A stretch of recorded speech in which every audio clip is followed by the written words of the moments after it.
Mayroon ng nakahandang contingency measures ang Metropolitan Manila Development Authority o MMDA at mga lokal na pamahalaan sa Metro Manila kasabay ng 2 araw na tigil pasada na isasagawa ng mga transport group na Manibela at Piston sa April 15 at April 16. Ide-deploy ang mga libreng sakay sa mga lugar kung saan posibleng maiipon ang mga pasahero dahil walang masasakyan.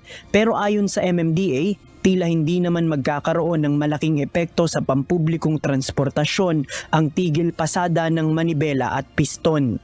Sa amin pong experience, hindi rin naman po ganoon yung epekto. Kahit na sabihin na dito sila maraming miyembro, very minimal po yung disruption eh.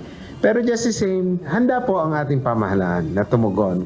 Ayon sa anunsyo ng 2 grupo, muli silang magtitipon-tipon sa University Avenue sa Quezon City sa Lunes at saka magsasagawa ng protest caravan patungong Mendiola sa Maynila kung saan doon sila magsasagawa ng vigil. Nasa 80,000 hanggang 100,000 umano na mga miyembro ng Manibela at Piston ang inaasahang makikilahok sa tigil pasada sa buong bansa. Bukod sa 2 araw na tigil pasada, magsasagawa pa ng mga kilos protesta ang 2 grupo hanggang sa huling araw ng deadline ng franchise consolidation sa April 30. Hindi nila sila tutol sa modernisasyon pero ang gusto nila ay ibalik ang 5 taon na prangkisa ng mga tradisyonal na jeep kaysa piliting pumasok sa kooperatiba ang mga operator. Iginiit naman ng Manibela at Piston na patuloy pa ring bibiyahe ang kanilang mga miyembro na hindi nag-consolidate kahit matapos ang deadline.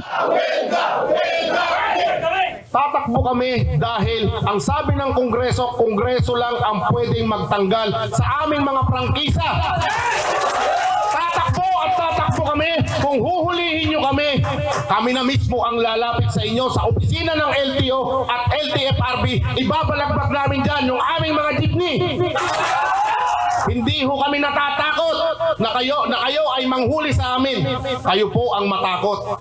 Samantala ang babala ng LTFRB sa mga lalahok sa tigil pasada, maaari silang bawian ng prangkisa. Tinutukoy ng LTFRB ang ilang mga tradisyonal na jeep na pumasok na sa consolidation ngunit sumasama pa rin sa transport strike.